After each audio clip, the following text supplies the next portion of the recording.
Hi అండి, ఎలా ఉన్నారు? Welcome to Sivakumari kitchen.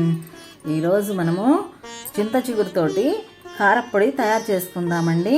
చింత చిగురుతోటి చాలా ఐటమ్స్ తయారు చేస్తారు, కానీ ఇవాళ ఎంతో రుచికరమైన చింత చిగురు కారప్పొడి తయారు చేసి చూపిస్తాను. చాలా బాగుంటుందండి.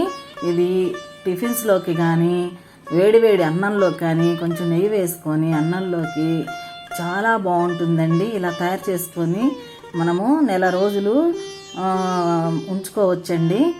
నెల రోజులు ఉంటుంది, నిల్వ ఉంటుంది, బాగుంటుందండి చక్కగా. ఇప్పుడు తయారు చేసే విధానం చూపిస్తాను, ప్రాసెస్లోకి వెళ్దాము.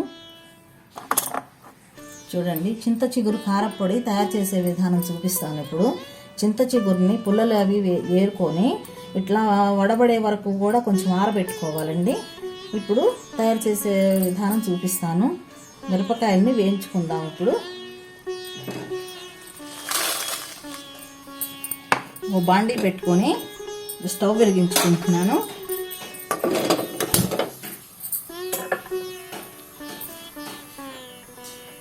చూడండి, 1 స్పూను ఆయిల్ వేస్తున్నాను. ఇప్పుడు దోరగా వేయించుకుందామండి.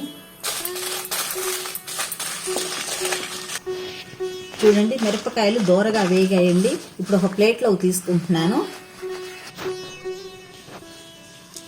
చూడండి, ఓ 1/2 కప్పు పచ్చిశనగపప్పు వేస్తున్నాను. ఒక 2 స్పూన్లు మినపగుండ్లు వేస్తున్నాను. ఒక 2 స్పూన్లు జీరా వేస్తున్నాను. 1/2 కప్పు ధనియాలు వేస్తున్నాను. ఇవన్నీ దోరగా వేయించుకోవాలండి.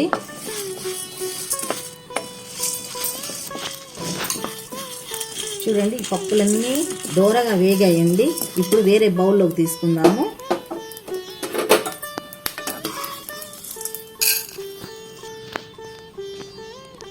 ఇప్పుడు చింత చిగురు ఈ కప్పు తీసుకున్నాము. చింత చిగురు వేస్తున్నాను. ఇది దోరగా వేయించుకుందాము. చింత చిగురు వేగిందండి. ఇప్పుడు బౌల్లోకి తీసుకుందాము. స్టవ్ ఆఫ్ చేసుకుంటున్నాను. ఇప్పుడు మిక్సీ జార్లో మిరపకాయలు వేసుకుంటున్నామండి.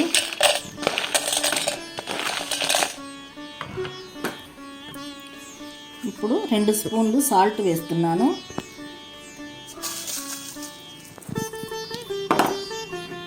ఇప్పుడు వేయించి పెట్టుకున్న పప్పులన్నీ వేసుకుంటున్నాను. ఇప్పుడు వేయించి పెట్టుకున్న చింత చిగురు వేస్తున్నాను. ఇవన్నీ ఇప్పుడు మిక్సీ పట్టుకున్నాను. ఇవన్నీ మిక్సీ పట్టుకున్నామండి. ఇప్పుడు వెల్లుల్లి రెబ్బలు వేస్తున్నాను. ఒక 10 వెల్లుల్లి రెబ్బలు వేస్తున్నాను, పొట్టు తీసుకొని పెట్టుకున్నవి. చూడండి, వెల్లుల్లి, పప్పులు, చింత చిగురు, మిరపకాయలు అన్నీ వేసి మిక్సీ చేసుకున్నామండి. ఇప్పుడు ఇలా వచ్చింది. దీన్ని సర్వింగ్ బౌల్లో పెట్టుకుంటున్నాను. చూడండి, చింత చిగురు కారప్పొడి రెడీ అయిందండి. ఎంత బాగుంటుందంటే చాలా టేస్ట్గా ఉంటుంది. ఆరోగ్యవంతమైన చింత చిగురు కారప్పొడి చాలా బాగుంటుంది. ఇది నెల రోజుల వరకు నిల్వ ఉంటుందండి. చక్కగా మనము ఈ కొలతలతో తయారు చేసుకున్నామంటే మనకి చాలా రోజులు ఉంటుంది. మీకు అందరికీ నచ్చిందని అనుకుంటాను. నచ్చితే కనుక లైక్ చేయండి, షేర్ చేయండి, సబ్స్క్రైబ్ చేయండి. మళ్ళీ మంచి రెసిపీతో కలుద్దామండి. Thank you.